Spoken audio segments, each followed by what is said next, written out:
اعوذ باللہ من الشیطان الرجیم بسم اللہ الرحمن الرحیم۔ یہ ہمارا آج کا آخری پروگرام ہے۔ اس پروگرام کو شروع کرنے سے پہلے تو تمام دوستوں کا میں شکریہ ادا کرتا ہوں۔ آج ٹھنڈ بہت زیادہ ہے، اس کے باوجود آپ اپنے گھروں میں گرم بسترے کو چھوڑ کے یہاں پہ آپ تشریف لائے ہیں۔ اللہ تعالیٰ یہ آپ کو جزا دے سکتا ہے، میں تو آپ کو شکریہ کے کلمات ہی کہہ سکتا ہوں۔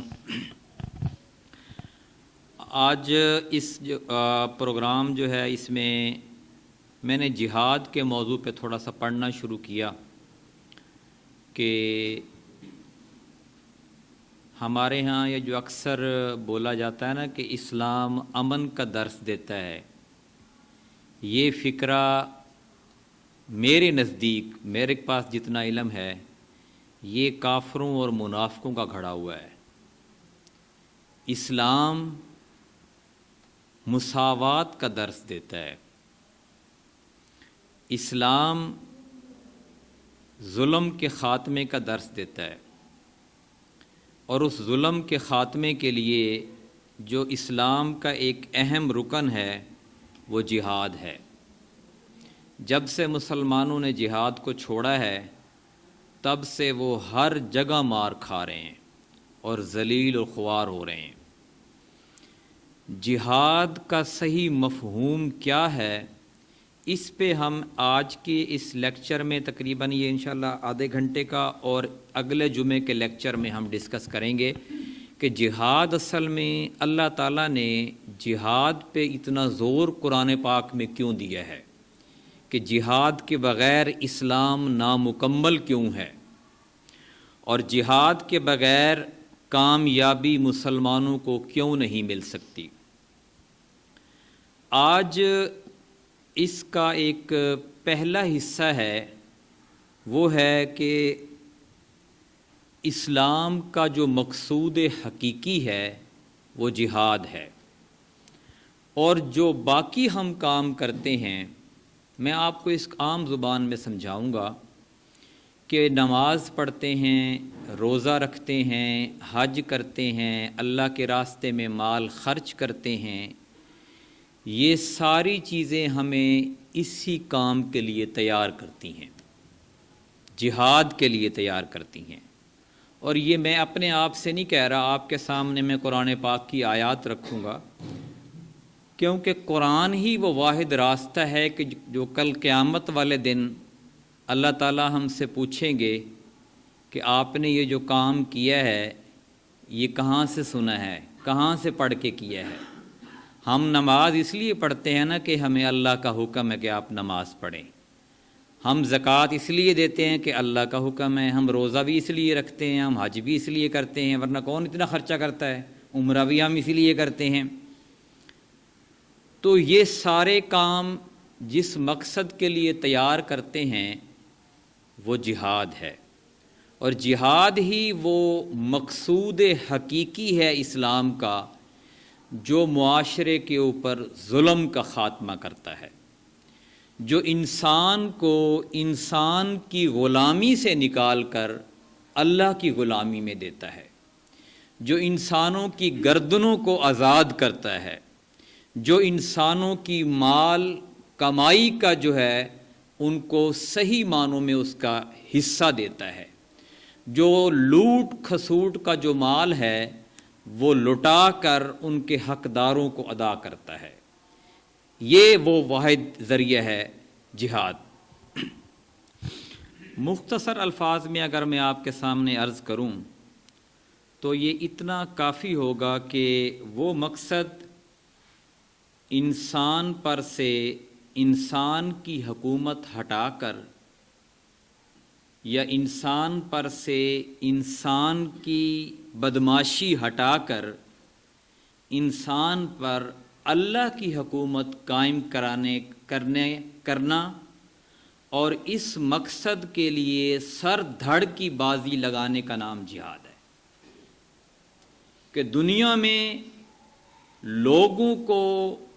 لوگوں کے ظلم سے بچا کر آزاد کرنے کی کوشش کرنا، اور اس کے لیے سر دھڑ کی بازی لگانا، پیسہ لگانا اور جان تک لٹا دینے کا نام جہاد ہے۔ چونکہ عرصہ گزر گیا ہے، ہم نے تو جب سے آنکھ کھولی ہے، اور پاکستان کے اندر بالخصوص، باقی تو خبریں ہی پہنچتی ہیں ہم تک، اور خبریں ضروری نہیں ہے کہ 100% ٹھیک ہوں، مسلمان صرف پوجا اور پرستش تک رہ گئے ہیں۔ زیادہ سے زیادہ ساری زندگی مال کماتے ہیں یا نوکری کرتے ہیں حکومت کی، غلامی کرتے ہیں، ریٹائر ہوتے ہیں، اس کے بعد زیادہ سے زیادہ اس پیسوں سے حج کر لیتے ہیں، گھر بنا لیتے ہیں، بچے بچیوں کی شادیاں کر دیتے ہیں، اور یہ سمجھتے ہیں کہ دنیا میں ان کا جو مسلمان ہونے کا مقصد ہے وہ پورا ہو گیا۔ جیسے ایک شعر بھی ہے جو ہم FA کی اردو کی کتاب میں اکثر پڑھتے تھے، اکبر الہ آبادی کا شعر ہے کہ جانتا ہوں بڑے کیا کارہائے نمایاں کر گئے، BA کیا نوکر ہوئے، پینشن ملی اور مر گئے۔ یہی مسلمان کر رہا ہے۔ اب آپ ہندوستان میں چلے جائیں، یہی ہندو کر رہا ہے، وہ بھی اچھا کسان بھی ہے، آپ کو بہت اچھے اچھے ڈاکٹر بھی وہاں پہ ملیں گے، انجینئر بھی ملیں گے، یہی کچھ ہے۔ پیسہ کماتے ہیں، پڑھتے ہیں یونیورسٹیوں کالجوں میں، پیسہ کماتے ہیں، پیسہ کمانے کا ہنر سیکھتے ہیں، پھر پیسہ کماتے ہیں، گھر بناتے ہیں، پھر اس کے بعد بچوں کی شادیاں کرتے ہیں، اور پھر اس کے بعد مر جاتے ہیں۔ اسی کو ہی مسلمانوں نے اپنا لیا ہے، حالانکہ مسلمان کی زندگی کا یہ مقصد نہیں ہے۔ اللہ نے خود کہا ہے نا کہ جیسے میں نے آپ کے سامنے سورہ فاطر کی اور سورہ یونس کی آیت تلاوت کی نا، کہ تم سارے اللہ کے در کے فقیر ہو، اور اللہ ہی رزق دیتا ہے سب کو، اور اگر اللہ رزق روک لے تو آپ جتنی مرضی محنت کر لیں، آپ سونے کو ہاتھ لگائیں گے تو وہ مٹی بن جائے گا، اور اگر اللہ رزق دینے پہ آئے تو آپ مٹی کو ہاتھ لگائیں گے وہ سونا بن جائے گا۔ تو ہم نے اپنا جو عبادات انہی کو رکھا مسلمانوں نے جس سے ان کے کاروبار میں نقصان نہیں ہوتا۔ آپ سارا دن نمازیں پڑھتے رہیں، کافر کو کوئی فرق نہیں پڑے گا۔ آپ حج پہ حج کرتے جائیں، کافر کا کوئی نقصان نہیں ہوگا۔ آپ روزے رکھتے رہیں، عبادت کر رہے ہیں، لیکن کافر کا کوئی نقصان نہیں ہوگا۔ جب آپ نے یہ کہنا شروع کر دیا کہ جو تمہارا قانون ہے میں اس کو نہیں مانتا، پھر کافر تمہارا گریبان پکڑے گا کہ تم ہوتے کون ہو اس میں انکار کرنے والے۔ جب آپ یہ کہنا شروع کر دو گے کہ یہ جو تم نے سود کا نظام قائم کیا ہے میں سارے بینک اڑا دوں گا، میں سارا خاتمہ کر دوں گا، پھر وہ تمہارا گریبان پکڑے گا کہ تم ہوتے کون ہو میرے نظام کو چیلنج کرنے والے۔ اللہ کے رسول صلی اللہ علیہ وسلم، آپ تاریخ پڑھیں، تاریخ کی بڑی بڑی کتابیں پڑھیں کہ مکہ کے لوگ حج کرتے تھے، مکہ کے لوگ نمازیں بھی پڑھتے تھے، عبادت کرتے تھے، مکہ کے لوگ روزے بھی رکھتے تھے، مکہ کے لوگ اللہ کو بھی مانتے تھے۔ فرق کیا تھا؟ وہ اللہ کو ہر شعبے میں نہیں مانتے تھے۔ وہ کہتے تھے کہ ہم اپنی مرضی سے زندگی گزاریں گے، بس عبادت کر دیں گے اللہ کی۔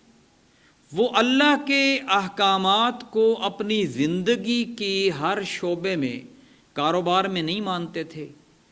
وہ اب اللہ کے احکام کو وراثت کی تقسیم میں نہیں مانتے تھے، وہ اللہ کے احکامات کو باہمی جھگڑوں میں نہیں مانتے تھے، وہ اللہ کے احکامات کو زندگی کے طور طریقوں میں نہیں مانتے تھے، اور پھر اللہ کی جو طاقت ہے اس طاقت میں ان چند بتوں کو بھی وہ شریک ٹھہراتے تھے جو کہ صرف اللہ تعالیٰ کا مقام ہے۔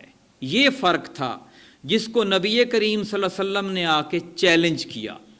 آپ نے فرمایا کہ یہ جو خانہ کعبہ کے اندر تمہارے 360 بت پڑے ہوئے ہیں یہ کسی کام کے نہیں ہیں، یہ آپ کی زندگی کو نہ بگاڑ سکتے ہیں نہ بنا سکتے ہیں، یہ کسی نفع اور نقصان کے مالک نہیں ہیں۔ تم سب لوگ شتر بے مہار نہیں ہو، تم اللہ کے غلام ہو، اور اللہ کی غلامی میں دینے کے لیے میں اس دنیا میں اللہ کا پیغمبر ہوں، تو سارے سردار آپ کے خلاف ہو گئے۔ آج اگر آپ کھڑے ہوتے ہیں اور کہتے ہیں میں کسی کاکڑ کو نہیں مانتا، میں کسی زرداری کو نہیں مانتا، کسی چیف جسٹس کو نہیں مانتا، میں کسی وزیر اعظم کو نہیں مانتا، کیونکہ یہ سارے لوگ اللہ سے بگڑے ہوئے ہیں، یہ سارے لوگ اللہ کے نافرمان ہیں، یہ طاغوت ہیں، یہ لوگوں کو اللہ کے در پہ جھکانے کی بجائے اپنی مسجد میں اپنے در پہ جھکاتے ہیں، یہ اللہ کے احکام کی پابندی کی بجائے اپنا حکم چلاتے ہیں۔ کسی چیف جسٹس کو نہیں مانتا، میں کسی وزیر اعظم کو نہیں مانتا، کیونکہ یہ سارے لوگ اللہ سے بگڑے ہوئے ہیں، یہ سارے لوگ اللہ کے نافرمان ہیں، یہ طاغوت ہیں، یہ لوگوں کو اللہ کے در پہ جھکانے کی بجائے اپنی مسجد میں اپنے در پہ جھکاتے ہیں، یہ اللہ کے احکام کی پابندی کی بجائے اپنا حکم چلاتے ہیں۔ میں کسی تھانے دار کو نہیں مانتا۔ آپ ایمانداری سے بتائیں یہ لوگ آپ کو جینے دیں گے؟ نہیں جینے دیں گے، کیونکہ یہ وہ چیز ہے جو آپ کو تیار کرتی ہے، اللہ کا بندہ بناتی ہے، اور اسی چیز کو مسلمانوں نے چھوڑ دیا ہے۔ اور یہی وجہ ہے کہ آج معاشرے کا جو کمی ترین طبقہ ہے وہ مسلمانوں کا طبقہ ہے۔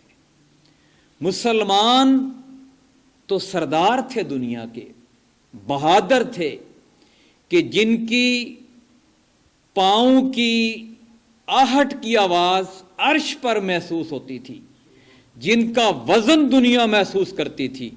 مسلمان تو اس چیز کا نام ہے۔ آج مسلمان کی کوئی وقت ہی نہیں ہے، کوئی ویلیو ہی نہیں ہے دنیا میں۔ آج مسلمان کیڑوں کی طرح روندا جا رہا ہے، جانوروں کی طرح ذبح کیا جا رہا ہے، وجہ کہ مسلمان نے وہ کام ہی چھوڑ دیا ہے جس کام اور جس مقصد کے لیے اس کو پیدا کیا گیا تھا۔ وہ مقصد کیا تھا، اسی کا تذکرہ آج کے ہم ان دروس میں شروع کر رہے ہیں۔ اور پہلا جو درس ہے، جو پہلی گفتگو ہے، وہ یہ ہے کہ خرابیوں کی جو اصل جڑ ہے وہ حکومت کی خرابی ہے۔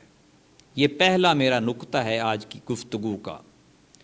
دنیا کے اندر آپ جتنی بھی خرابیاں دیکھتے ہیں، ان سب کی جڑ جو ہے وہ دراصل حکومت کی خرابی ہے۔ کیوں؟ طاقت حکومت کے پاس ہے، میرے اور آپ کے پاس نہیں ہے۔ طاقت حکومت کے پاس ہے، دولت حکومت کے پاس ہے، قانون حکومت بناتی ہے، انتظام سارے کے سارے بنانے اور انتظامات کے اختیارات سارے کے سارے حکومت کے قبضے میں ہیں۔ پولیس حکومت کے پاس ہے، جج حکومت کے پاس ہیں۔ لہٰذا آپ دیکھیں کہ جو بھی خرابی معاشرے میں جنم لیتی ہے، یا تو حکومت خود وہ خرابی پیدا کرتی ہے، یا حکومت کی اشیرباد سے وہ خرابی ہوتی ہے، حکومت کی سپورٹ سے، حکومت کی طاقت سے وہ خرابی معاشرے میں جنم لیتی ہے۔ مثال آپ دیکھ لیں، میں آپ کو ایک مثال دیتا ہوں۔ زنا ایک مثال ہے۔